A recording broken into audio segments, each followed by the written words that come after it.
The morning of July 27, 2004, in the green zone, I had a PNCS, my Humvee, to go on a mission.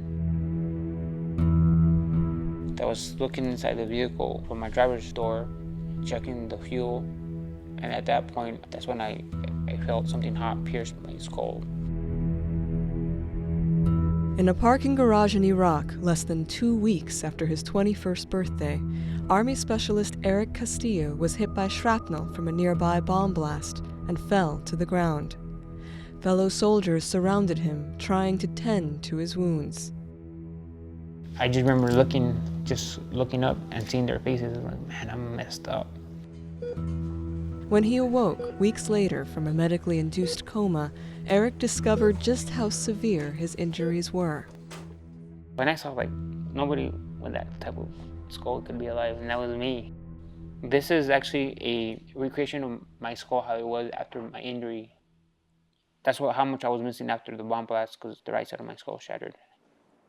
For this generation, for this war, traumatic brain injuries are actually the signature wound. It's estimated now that probably 10 to 20% of Iraq and Afghanistan veterans have a traumatic brain injury of some sort. As the former lead psychologist for the Southern Arizona VA healthcare system, Dr. Michael Marks has seen the full spectrum of injuries the brain can suffer in battle. Obviously, Erik's is a pretty extreme example where you lose 40% of your skull and a chunk of your frontal lobe. Traumatic brain injuries can go from that extreme to concussions, blast concussions, especially for this generation of veterans. Doctors told Erik's family he would never walk or talk again. I would think my life is over with. I don't have a future. My future is being in this bed, waking up and having doctors. Like, I'll never have a job because I'm paralyzed.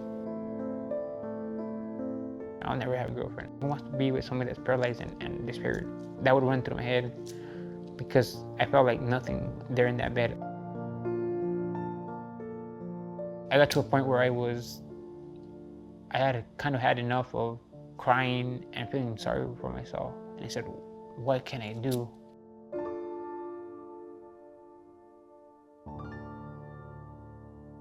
If therapy is the only way I could get out of this place, I'm going to dedicate every hour of the day to doing physical therapy. That's what I did. Within months, Erik relearned how to stand and walk. During one particularly grueling physical therapy session, he managed to speak to his mother, who was encouraging him in Spanish. Pause. Ándale, mijo, tú puedes, abre tu mano. And she just kept repeating it. My therapist kept repeating it. And she was there, like, for all the time that I couldn't do it. And just like, this isn't working. This isn't working. Like, we tried it. This isn't working. Like, I just turned around to my mom and I said, shut the f up. Shut the f twice. And my mom goes, and Erik. And like, do you know what you just did? I felt bad and oh man, I just cursed out my mom. And then she goes, Erik, you talked. Through several years of physical and psychological therapy, Erik regained his independence to a degree that surprised even traumatic brain injury expert Alex Highshaw. When it comes to severe traumatic brain injuries like Erik's, where there's a penetrating injury, there's a loss of major brain tissue, your expectation is that there's going to be some major limitations. There's a ceiling on what a person is going to be able to do. We're never quite sure where that ceiling is, but you're always watching for, okay, at some point we're going to hit that ceiling. And Erik keeps going. We haven't been able to set that ceiling with him yet because he keeps passing any markers that we set for him. And again, it comes down to just his being oriented to do better, to keep growing. But Erik hadn't recovered the confidence to pursue the dream that had led him to join the military in the first place, going to college.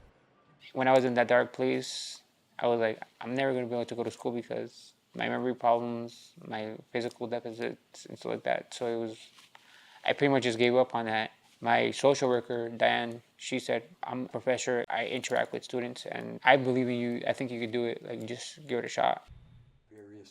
Erik enrolled at the University of Arizona in fall of 2010 and signed up for Marx's Supportive Education for Returning Veterans, or SERVE, program.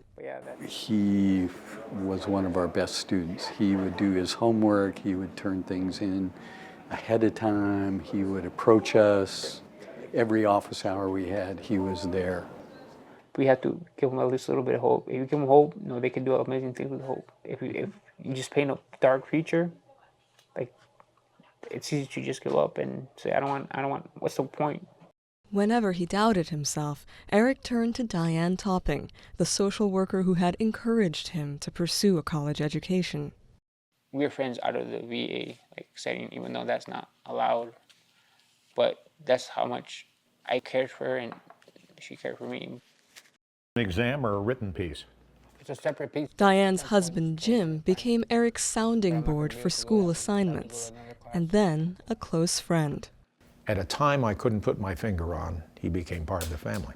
We do Christmas, we do Thanksgiving as a family. Erik is always here. The whole time she was my social worker, she was battling cancer, ovarian cancer. The last time I spoke to her was over the phone. It was before Christmas. When we hung up that day, she pretty much told me, I love you. And at that point, I knew something really bad. She actually passed away December 31st, 2011. After Diane's death, Erik remained close with the Topping family and committed to completing his degree. I don't say this out of criticism, because I expect somebody who's in college to be somewhat self-absorbed.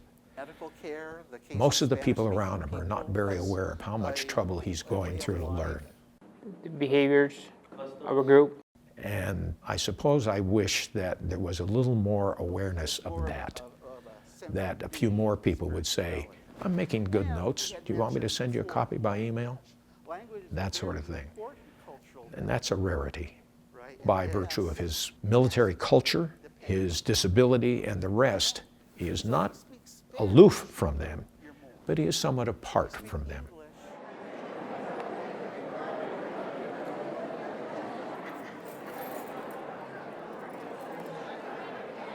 Tonight, Erik Castillo isn't apart. With his family, friends, and classmates at his side, he's graduating. Erik Castillo. And more than a decade after his injury, he's still proving his doctors wrong. It feels good that I accomplished something, but also I have the feeling of, not scary, but I'm confused what's next. I don't think about what I want to be next year, in 2 years. I don't think about that because to me it's an unknown. Every year for me it's the unknown because nobody's done it and nobody thought I would even do half the stuff that I've done. So I guess in a way, since I don't know what's possible, I don't even know what to dream of.